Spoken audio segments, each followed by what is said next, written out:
ഇന്ന് ഞങ്ങൾക്ക് പരിശോധനയിൽ വേറെ മയക്കുമരുന്ന് വേറെ ഒന്നുമില്ല എങ്കിലും നമ്മൾ ഈ പുകയില ഉൽപ്പന്നങ്ങൾ ഒരു ഇതര സംസ്ഥാന തൊഴിലാളിയിൽ നിന്ന് കണ്ടെത്തി. പുകയില ഉൽപ്പന്നം ഇവിടെ നിരോധിച്ചതാണ്. കേരളത്തിൽ നിരോധിച്ചിട്ടുള്ളത്. അയാൾക്കെതിരെ കേസെടുക്കും.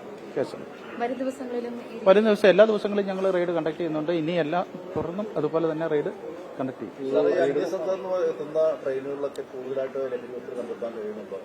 ഈ കഴിഞ്ഞ മാസവും അതിന്റെ മുമ്പത്തെ മാസങ്ങളിലെല്ലാം ഞങ്ങൾ കേസുകൾ ഡിറ്റക്ട് ചെയ്യുന്നുണ്ട്. ഞങ്ങളെ കൂടാതെ തന്നെ എക്സൈസ് ഡിപ്പാർട്ട്മെന്റും എല്ലാ കേസുകൾ ഡിറ്റക്ട് ചെയ്യുന്നുണ്ട്.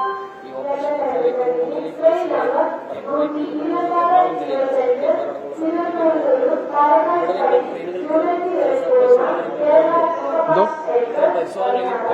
തുടരും. എല്ലാ ദിവസവും തുടരും. എല്ലാ ദിവസവും തുടരും. അവിടെ നിന്ന് വരുന്ന വാഹനങ്ങൾ, ടൂറിസ്റ്റ് ബസ്സുകൾ ഉൾപ്പെടെയുള്ള ട്രെയിൻ, എല്ലാ വാഹനങ്ങളും പരിശോധിക്കും.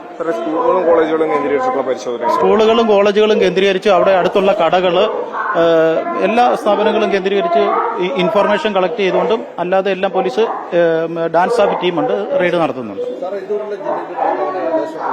ഇതുവരെ നമ്മുടെ ഈ ഓപ്പറേഷൻ തൂഫാൻ വന്നതിന് ശേഷം 1000-ൽ പരം റെയ്ഡുകൾ ഞങ്ങൾ ഇതുവരെ ഇവിടെ കണ്ടക്ട് ചെയ്തിട്ടുണ്ട്. 1000-ൽ മേൽ. പിന്നെ 188ഓളം പ്രതികളെ ഇതുവരെ അറസ്റ്റ് ചെയ്തിട്ടുണ്ട്. 180 കേസ് രജിസ്റ്റർ ചെയ്തിട്ടുണ്ട്. റൂറലിൽ പോയാൽ അത് സെപ്പറേറ്റ് ആണ്. അവർ റൂറൽ, എറണാകുളം റൂറലുകാർ അവർ വേറെ കേസ് രജിസ്റ്റർ ചെയ്യുന്നുണ്ട്. ഇത് നമ്മൾ കൊച്ചി സിറ്റിയിൽ രജിസ്റ്റർ ചെയ്യുന്ന കാര്യം. ഒന്നുമില്ല. നമ്മൾ ഇത് പ്രോപ്പറായിട്ട് അന്വേഷണം നടത്തി കോടതിയിൽ ചാർജ് കൊടുത്ത് അത് വിസ്താരം നടത്തി അവർക്ക് മാക്സിമം കൺവിക്ഷൻ മേടിച്ചു കൊടുക്കാറുണ്ട്.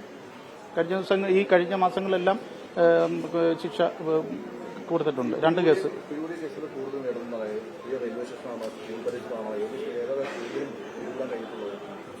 അങ്ങനെ പ്രത്യേകിച്ച് ഒന്നുമില്ല. നമുക്ക് കൂടുതലായിട്ട് കളമശ്ശേരി പറയുന്ന ഭാഗമാണ് കൂടുതൽ. ഈ തൊഴിലാളികളൊക്കെ കൂടുതലുള്ള ഭാഗത്തു നിന്നാണ് നമുക്ക് കൂടുതൽ കേസ് കിട്ടുന്നത്.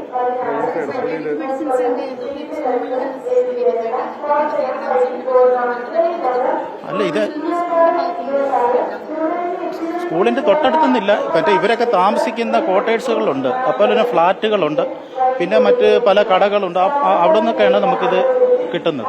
സാർ, ഈ ചെറുകിട കടകളിൽ കൂളിപ്പ് പോലെയുള്ള ലഹരി വസ്തുക്കൾ അത് എത്രത്തോളം പ്രസക്തി? കൂടുതലായിട്ട് വ്യാപകമായിട്ടും സ്കൂളുകളിലൊക്കെ ഉപയോഗിക്കുന്നത് ഇത്തരം ലഹരി വസ്തുക്കളാണെന്നാണ് പറയുന്നത്. ഇത് ഈ കഴിഞ്ഞ ദിവസം നമുക്ക് ഹാൻഡ്സ് ഒക്കെ നമ്മൾ കഴിഞ്ഞ ദിവസം മിനിങ്ങാന്നും പിടിച്ചിട്ടുണ്ട്. ഏതാണ്ട് ഒരു 150 ഹാൻഡ്സ് പിടിച്ചിട്ടുണ്ട്. കൂടുതലിപ്പോ അത് ഉണ്ട്. അതെ, അത് നമുക്കിവിടെ നമുക്ക് വിൽക്കാൻ പറ്റാത്ത